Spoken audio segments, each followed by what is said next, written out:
So you're new to Code Vein, and while you can hack enemies with your weapon, you don't quite understand all the nuances of the game? This guide is designed just for you and to show you the ropes so that you can seem like a pro, even if you're not. It makes no difference if you're a Soulsborne veteran or brand new to hardcore ARPGs, you will find something useful here. The first thing to take in is that Code Vein does not play just like Souls. While Souls has arguably a more polished combat system, Code Vein has more complexity because of the addition of blood codes and gifts.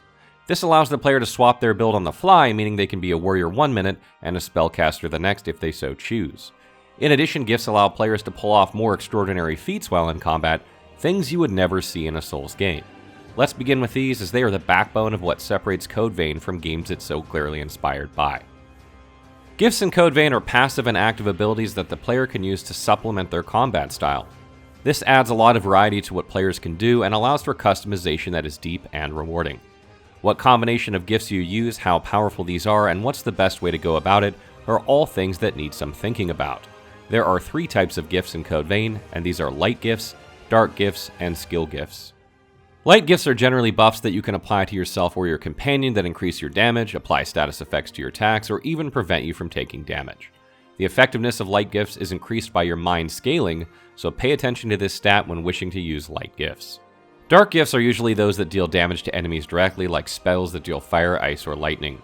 Those wishing to play a mage-type character will specialize in these, and will pay particular attention to their willpower scaling, as this affects the damage these gifts will deal. Skill gifts are generally some form of weapon-based attacks that don't benefit from willpower or mind scaling, but rather increase in damage based on the weapon you are using and the scaling stats of that weapon.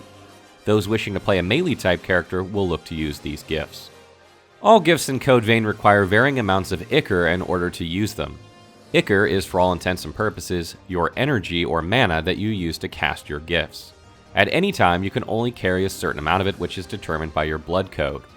Blood codes, like the caster blood code, allow you to hold much more Ichor at a time, thus allowing you to use more gifts after each rest at a missile. You can see the amount of Ichor you currently possess and the maximum amount you can possess on the lower right-hand side of the screen. These numbers may change throughout your adventure because parrying, backstabbing, and using a drain attack will not only net you a good amount of Ichor, using these attacks will also increase your maximum Ichor as well. This means that if you plan to use gifts often, you want to focus on these types of attacks in order to keep gaining Ichor so that you can keep casting. However, the maximum Ichor cap raise that you get from doing these is only temporary and will be reset whenever you rest at a missile. You may not want to rest if you have increased your maximum Ichor substantially, as having higher spellcasting capacity may really help out in boss fights. You will also gain Ichor from attacking and blocking, and this serves as a way to allow multiple playstyles to still use gifts. You won't raise your maximum Ichor this way, but it does put in damage into your target, so it's a perfectly valid way to gain Ichor. Keep in mind that once your Ichor is full, you can't gain any more, so be sure to spend Ichor if you're at your max cap so that you don't stop gaining any with your attacks. Light gifts are generally a good way to spend Ichor if you don't find you're using gifts much. Drain rating serves as a way to measure how much Ichor you will gain from attacking, blocking, parrying, backstabbing, and from using drain attacks. The higher your drain rating, the more Ichor you'll gain from doing these things, and since dexterity scaling affects drain rating, you'll want to pay attention to this stat. Different weapons have different drain ratings, as do different blood veils.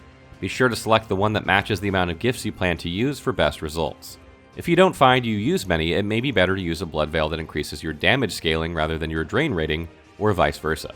Drain attacks are performed by pressing and holding B or circle and releasing after a couple of seconds.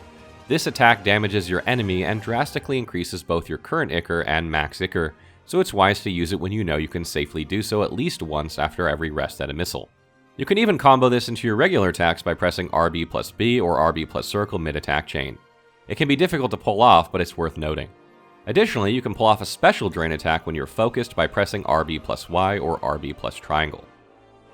Players will fill their focus gauge as they get hit or dodge enemy attacks in combat and will glow blue once they become focused. When focused, you are harder to stagger, and there are many gifts in the game that benefit being in this state. Some extend its duration, while others increase your damage or reduce the damage you take while focused. Ideally, you'd want to achieve this state via dodging since you take no damage this way, but if you make a tanky character, you might not take too much damage from hits, and so that may better suit your style of play. Using your drain attack while in this state is optimal because it incapacitates the enemy nearly instantly and doesn't have the long windup that drain attack normally has. Additionally, with the right blood veil and blood code, this attack can hit quite hard.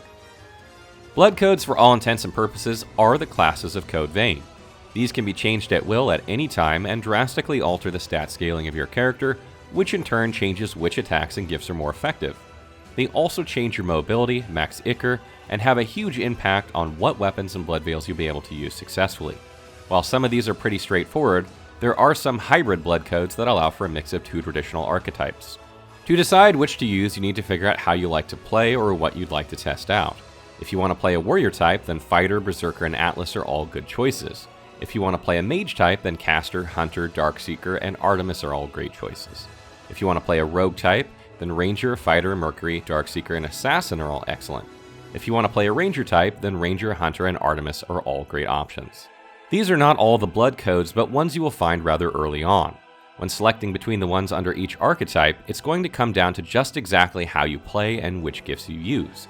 This is sort of like choosing your subclass within your archetype and refining exactly what it is you specialize in. When you really dive into it, there's a lot of depth here, and builds will indeed be a thing in this game, so prepare for many build guides. This information should give you a general concept of how to play more effectively regardless of whether you're new to the game or if you've played one of the many betas. Some of this is common knowledge, while some of it can be hard to decipher at first glance. I hope it's helped you even in some small way. Now, get out there and destroy the Lost before they consume you.